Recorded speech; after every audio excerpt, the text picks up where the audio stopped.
All right, welcome into the half. My name is Aaron Montgomery. This guy right here is Erich Campbell. You guys might actually remember him more than you remember me, but it's good to be back. Good to have you back, sir. Yes, yes. In fact, so this was the half with Erich Campbell and Jeff Fuller, I believe, was the new name of the program. And He certainly took up some slack. We also had Justin on. We had Nikki from the Sassy Suburb. We had a lot of people who jumped in. nice. Matt came in for a little bit. We did some crazy stuff, but That's yeah, in awesome. your absence, we had some fun. That's what the half's all about, having some fun, having some interaction with the community, and bringing in the big guns. So yeah, Jeff, first comment of the day. Appreciate that, True. Jeff. And Mr. Fuller, hello.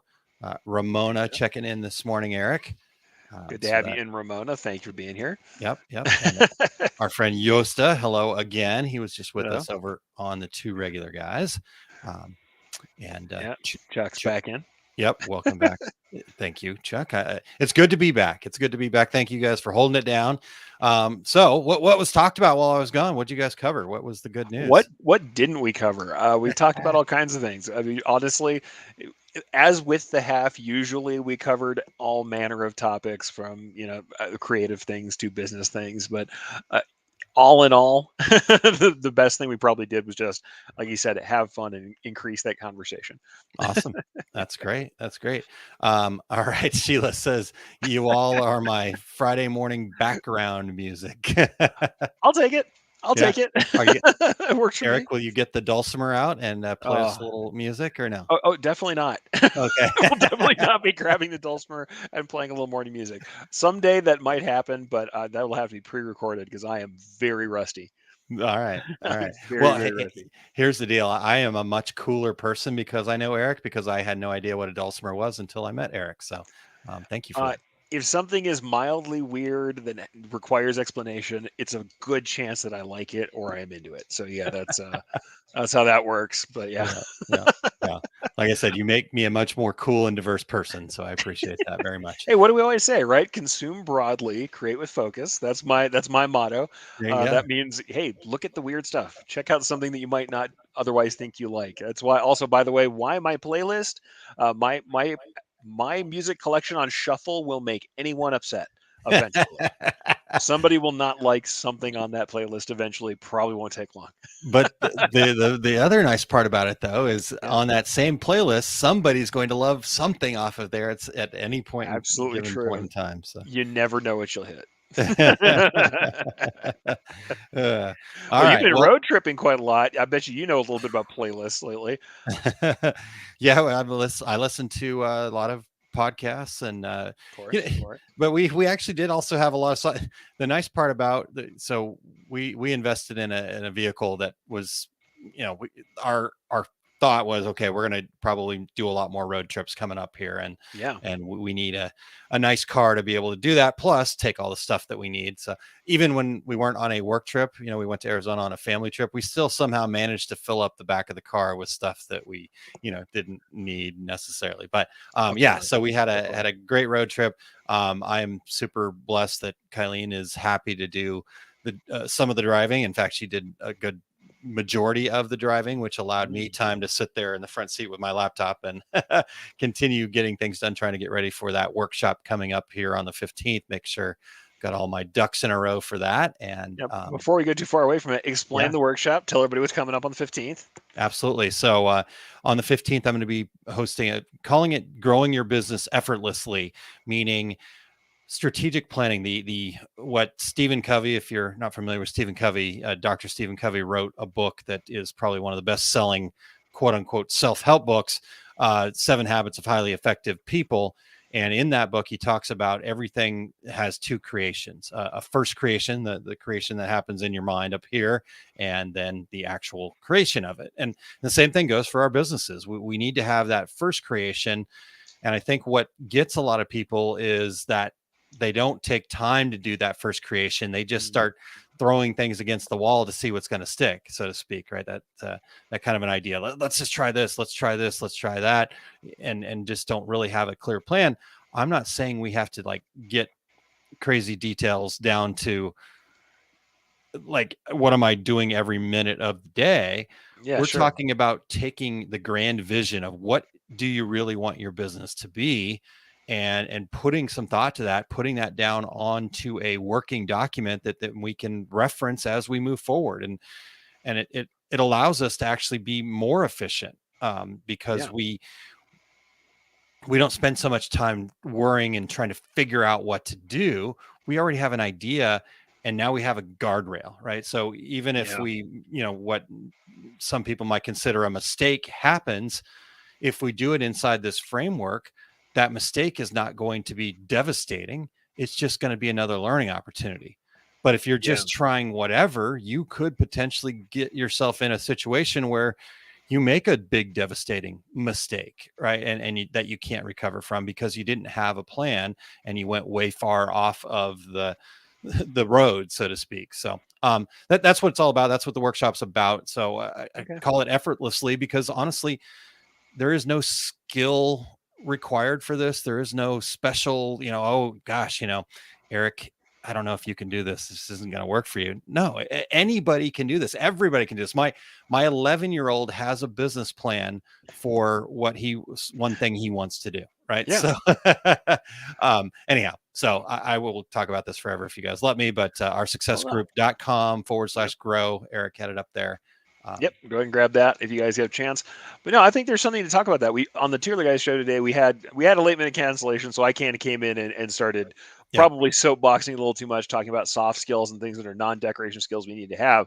But one thing I will say about this, I think even with our creative work, we sometimes don't take the time to have a little bit of forethought. The thing is, it doesn't mean you're locked into the plan. I think that's the other problem people have. They get weird about this Yeah. concept of like, if I make a business plan, or if it's the same thing with niche marketing. Yeah. If I choose a niche, then what about all the other customers I'm going to have? If you suddenly have a wild number of customers outside of your niche that beat down your door, take those customers. Why would you Yeah. not? If they fit Yeah. the way that your equipment is set up, especially, is the one I always find people don't think about. Yeah. If they fit what you can produce, of course you're going to take those customers. It's just saying you need somewhere to focus, because I find what really trips people up a lot of the time is what we sometimes, the fun way we call it, is analysis by paralysis by analysis, Uh-huh. which is where we have too many decisions in front of us and we can't make one because the opportunities are infinite. Yeah. We often need to restrict what's in front of us in Yeah. order to make a decision, and making some decisions ahead of time, having kind of a guiding principle, will help you to do that. It just gets you out of that need to consistently be analyzing and researching all the time. Yeah. Do some analyzing and researching, fine, then make a decision, and then it becomes kind of a guide for you to keep going. And like I said, I even kind of show that as part of what we do for digitizing and embroidery sometimes, where you're like, all right, this design's kind of killing me. All right, make some decisions about how it's going to look ahead of time. Do a little bit of forethought and planning. Start working. If it's not working out, by all means, shift. This isn't just like hold on to it tooth and nail, even when it's not working. Yeah, shift, pivot. We have to. That's normal. That's Yeah. the thing. It's normal for something to not be working out and to pivot. But for me, I think a lot of people are not even getting to the action stage Yeah. before that happens. Yeah. They're already bogged down either by decision making or by the thought of potential failure Yeah. before they ever get to the Yeah. action stage. Yeah. And sometimes making some decisions ahead of time just keeps you out of that kind of endless research Yeah. Yeah. loop you can get into. And I think you're exactly right. And honestly, one of the reasons that I felt like this workshop was important is Yeah. because this is very counterintuitive, right? Yeah. You think that, um, like you said, you can get paralysis by analysis. I went backwards with it too. I always You do that can too. get that, but honestly, the reason that you get that is because you don't have a clear plan, right? You don't have, Yeah, I mean, totally. the very first thing that we're going to cover in the workshop is what I call be a goal getter. Mm. People are goal setters, but Mhm. we want to talk about being a goal getter, like getting real clear on what the goal is. And that's the first part.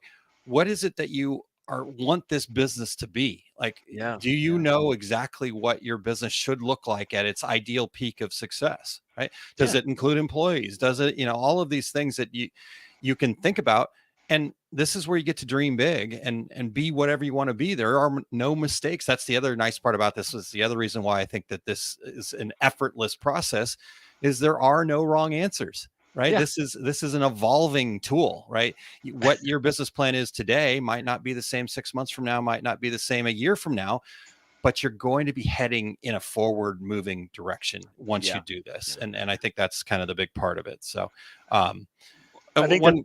Go ahead, Oh Eric. yeah, totally. I think that's the funny thing about it is so many people, when they tell me why they can't make a plan, the reasons they give me are either world-ending catastrophes that would be bad for any business plan or not, or they are amazing successes that we would be like, yeah, that's awesome. Why would you ever be upset about that? So either it's like, well, what if I do that and I go bankrupt? I'm like, if you just suddenly up and can't pay for stuff, yeah, that's going to be bad no matter where you're going. I was going to say, If like your building burns down, yeah, but business planning won't stop that. I mean, yes, we can plan for things. We can have like safety equipment where it should be and make sure your sprinklers are working. But if there's like acts of God are not going to, your business plan won't fix all of those. Or somebody says, like I said earlier, about what if I get a bunch of customers that aren't like the ones I said I wanted? I'm like, yeah, cool, spin off another business. That's awesome. Make money. What are we talking about here? That's usually not the problem. That's usually not the issue people are having, is that suddenly we have a ton of customers we don't want. yeah. Cool, spin that off into another business. Hey, become a broker for someone else to do that work. There's a million ways we can make that valuable. But yeah. Totally. All right, let's hit some more comments here. Yes, good morning to Lisa. We got yes. Mary Ann. She must be in creators mode over in Facebook. So Still good. yay, it's Friday. Good morning from MAS, but I know that's Mary Ann. So thank you Yep. for being here.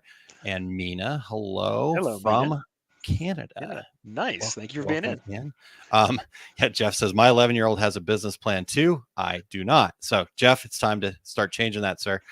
I got you, buddy. Let's go. Careful, you might get some accountability if you don't watch out with Aaron. Yeah. Be careful with that. Careful with that. Eric knows all too well. You don't want to say things in front of me and not expect to be held accountable to that. Could happen. So Christy, good morning, afternoon. It's good to be back, Christy. Thank you so much. Yes, and, indeed. Happy Friday to you too, Barb. All right, Mike, this is a good one. Sometimes having those complementary and adjacent skills is about knowing what you don't want to do as you grow beyond a one-person circus. I've got a list of things I'm going to hire someone for as soon as I can justify it. So, Mike, this is great. Eric, I can kind of give you the 5 parts that we're going to cover in the workshop here. Go for it. Mike actually hit on number 2. So I said the first one thing that we'll get into is being a goal-getter, getting real clear on what it is that you want to be doing and then how to set goals for that. But then Mike led me into number 2 here, which I call the relationships, right? And no matter if you plan on being a solopreneur for the rest of your business life or not, there are relationships that you're going to need to have, right? Success, no matter how much you think you can do it on your own, is always a team sport.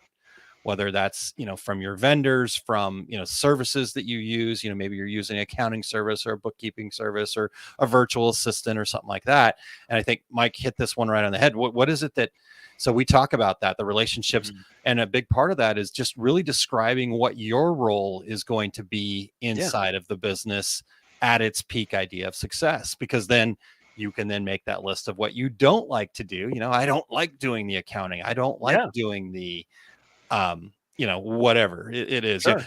Maybe you're somebody. I've talked to a lot of decorators that actually enjoy engaging with the people, and they're less interested in the actual making of the products, which is interesting. Yeah. But most people think, oh, we get into decorators because we love the making and the doing.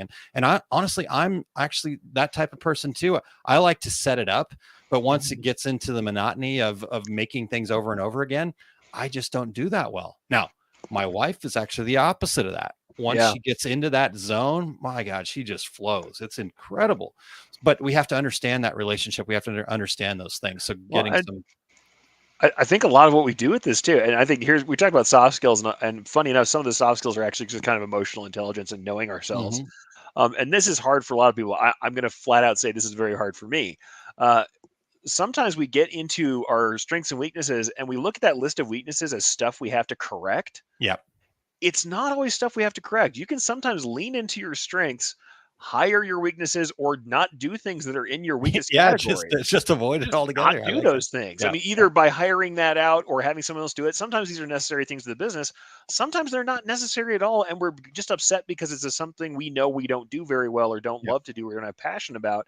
There are versions of your business, versions of your craft also that may not require you to do that. I know I have this discussion all the time with digitizers where they'll talk about a kind of digitizing they're not great at. The one that I would say I do fine at, but is not my favorite, is animal portraiture. If someone brings me their expensive breed dog and they want a portrait of their ideal breed dog, I want to hire that to somebody. Yeah. Can I make a fur pattern and do all the manual work that makes it beautiful? I've done it. I've done an okay job. I think I'm fair at it. It is not my favorite thing to do, and I Yeah. don't want to do it. Does it make me a bad digitizer that I don't want to do that? No. No. And if I can hire somebody who loves that and have them apply all their passion to it, that is awesome. That is a win-win. That is not a problem. It doesn't Yeah. mean I have to force myself to learn that. Yeah. And I'll say Totally. honestly, that is something I have a problem with. I'll admit it, that I always feel like I have to constantly just batter myself against my weaknesses. But when I look at, there's some people who are very successful and all they do is say, you know what? I'm going to define my business. I'm going to define the thing that I want as I'm going to amp the things I'm already good at to the max level that I can do these things. Yes. I will apply myself where I belong. Where my puzzle piece fits, I'm going to fit as much as I can. Yeah. And then Yeah. find someone to support me in the things that I must do that don't fit that. Yeah. That is a valid way to handle things. Absolutely. Uh, And that's all, just and true. that's again what this whole workshop Yeah. process Yeah. is. Yeah. People get scared of business plan. Ooh, it feels yucky. That's all you're doing is you're laying out a map so you can Yeah. get real clear on these things we're talking about. Like, how do I amplify what Yeah. you Yeah. have to define what you're good at. And everybody has something they're good at. I don't care if you don't think that you do or not. I will guarantee you have something that and Totally. the reality is you're probably so good at it that you don't even recognize that you're good at it, right? And Totally. so Totally. focusing in on those, like Eric just said, focusing in on those things, amplifying them, and then either avoiding the weaknesses, but I think really just not focusing on them, right? Yeah. We spend True. so, like you said, as humans, we spend so much time focusing on what we're not good at. How do I get better at this? Stop, right? You're not, it just, you're not meant to do that. So don't. Yeah. Sell your best work. Nobody thinks that we should go and do a trade that we're not involved in. Yeah. Nobody's like, oh man, you know what? I absolutely have to go sell myself as a jet engine specialist. Yeah. You don't feel like that, so why do you feel like that with your Yeah. business? It's Yeah. not. It's just not necessary to do every single Correct. thing yourself. Yeah. It just Yeah. isn't. Just because you see somebody else that's doing it doesn't mean you should be doing it too. And I think that's where No. what gets us, right? We see other people that we deem are successful, and We it's like, compare ourselves, yeah, absolutely. myself included. Yeah. And by the way, years of experience in the trade will not stop you from comparing your work to That's someone right. else's That's and right. feeling bad about it. Yeah. Yeah. That's a thing that everybody does, and it's fairly natural to do, but it's not productive ultimately. Correct. It's not. And Only when again, it's like I said, inspirational. all of this is so counterintuitive for most Oh people. yeah, It's counterintuitive to feels me wrong. for the longest time, and even still, right? Like Yeah, you said, still hard. I'm teaching this stuff, and I have to just keep. Wait, hold on a second. That's counterintuitive. Check Let's yourself. look at Yeah, this differently. So totally. that's the experience I want to share with people is those opportunities where I had an opportunity to go, oh, this is counterintuitive. I Yeah. need to do that. So that's what it's going to be about. I'll just hit the other Yeah, three real we quick, got Eric, good comments. Yeah, and let's get go into for the it. comments here. Yep, Go absolutely. for it. So we talked relationships and then marketing groundwork, and we can talk about that more, but we don't need to get too deep. It is who's your ideal customer, right? Yeah, you People gotta know think that. marketing and they think, oh, what's my Facebook post or my email campaign? That's the last part of it. That's like the last 5% of marketing. Real Yeah, marketing is getting a deep understanding of who your ideal customers are, what your sure. product mix is, what your unique values are. So we'll get into that.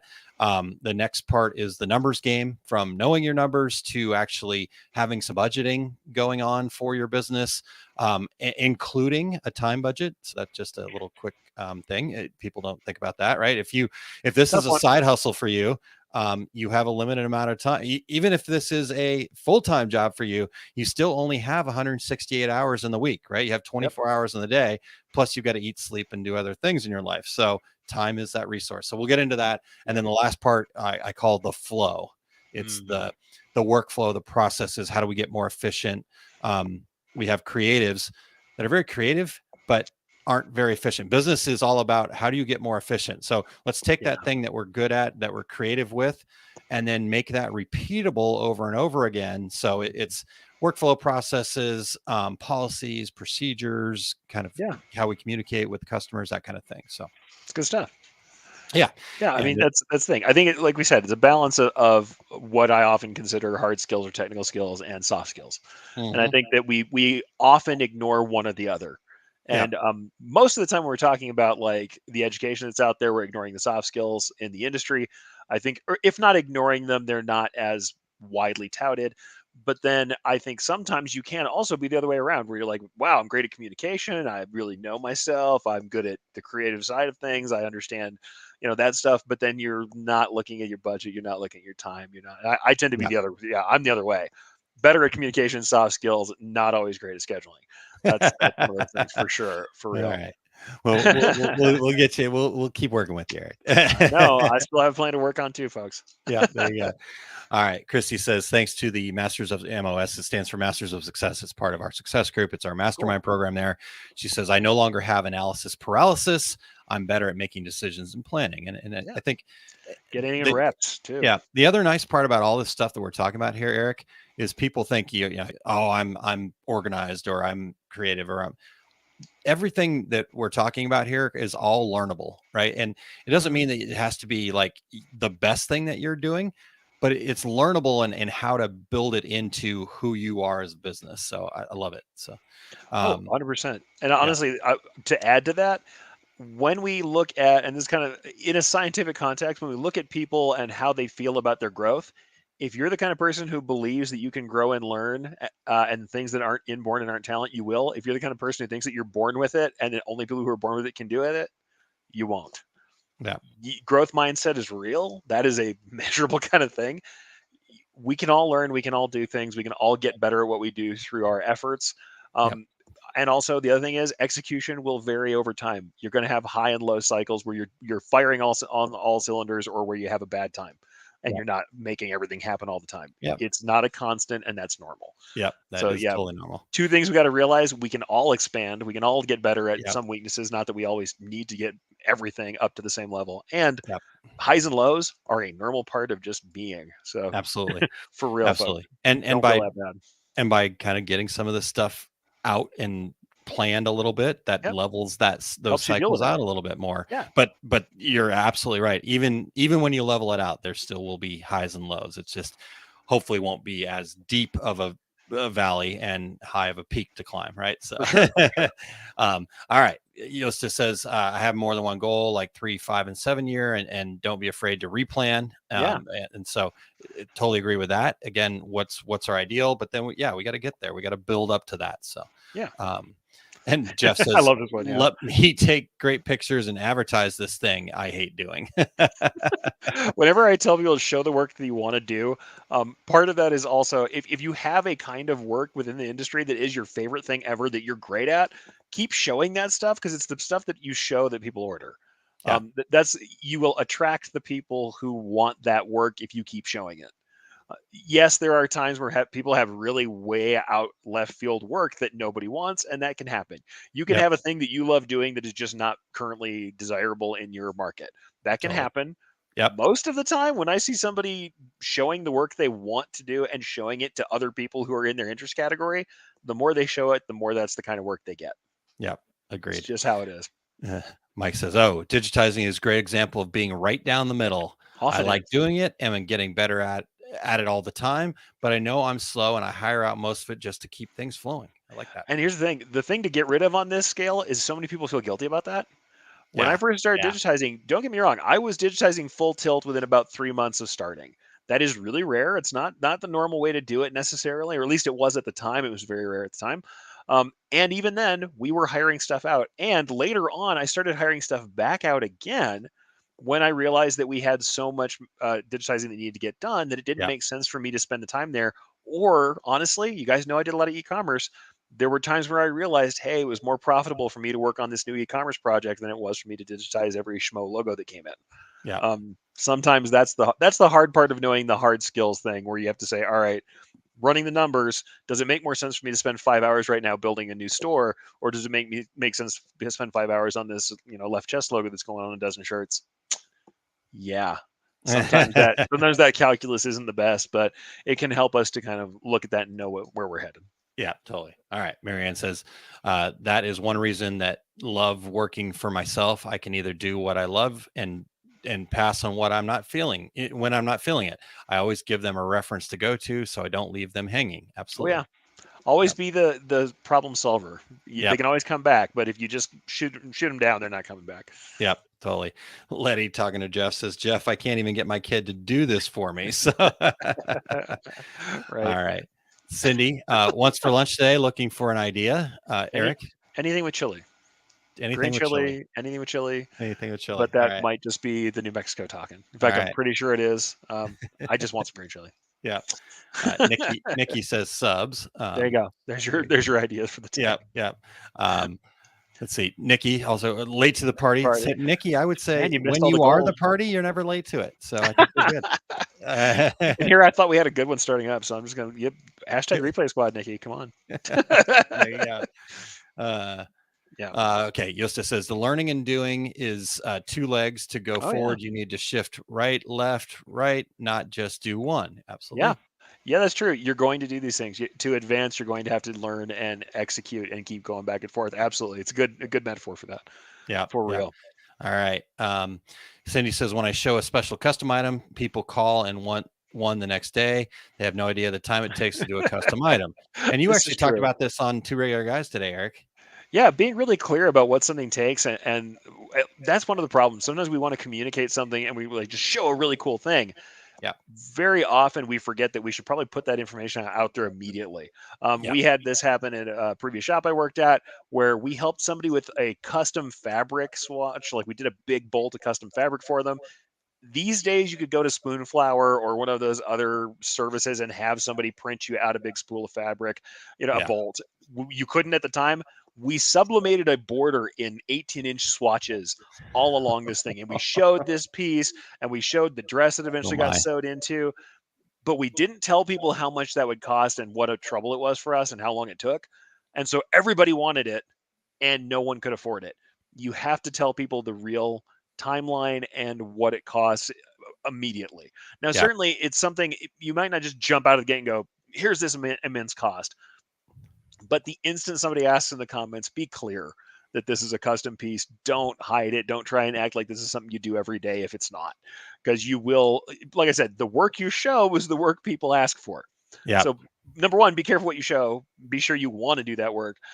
Number two, if you show something crazy or cool, explain that this was a one-off. Explain that it's not the normal thing that you do. Explain that it's a time-consuming or expensive thing to have done. Yeah. Yeah.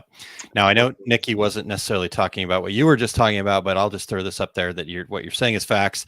And when Also, you are her the being the party, party, you're never yeah. late to the party. I know. Of course. All right.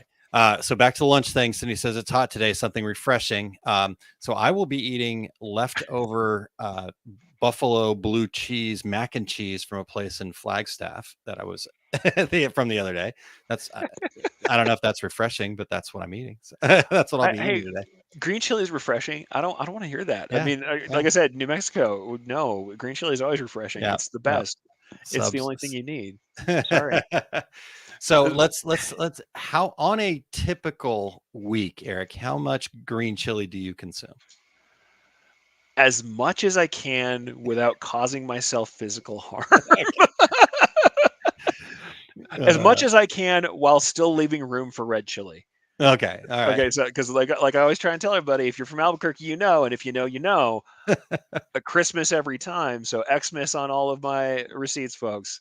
Get it Christmas. Whoa. That's green and red on the same dish. So There go you go. Christmas. You won't be sad. Christmas gang, get together with me. You know, all the chili all the time. Yep, there you go. Cindy says, Eric, we eat Mexican just about every day. Same, but New Mexican. It's different. Yeah. Lindsay says, green chili margarita. Yum. I'm in. Yeah. It's a little early, but I don't know. It's that kind of Friday. You never know. Yeah. Never know. Might be time for a lunch margarita, and I'm usually not that guy. And Lindsay says Christmas all the way. So I knew I liked you, Lindsay. Yeah. Speaking of Lindsay, I'm going to just pull it up real quick because I don't remember the dates off the top of my head with all the traveling. But Applique Getting coming up. Getaway. Yep, Applique Getaway. Thank you. AG is almost here. I was typing and trying to talk at the same time. Doesn't always work out so well. You know, the whole. Thank you, Eric. So July 15th through the 17th. That is next Saturday. That's a week from tomorrow. So, ooh, people, it is coming up for real. If you're not out there, you should get out there and check that out. So, appliquegetaway.com. lots of our friends that we know and love out there teaching. Yep, we got Sheila Ryan will be teaching out there. Nikki will be teaching out there as All well. the So embroidery nerds are out there. all the So embroidery Jeff nerds, and Matt absolutely and Justin, everybody. cool. Going to be a great one. I'm bummed to miss it, but with all my travels, just couldn't pull it off. And Oh so, yeah. anyways, look for that. And Eric, I think that'll do it for today. No All hard right, man. stops today. No hard stops. You sure you don't want to leave us with one little piece of wisdom?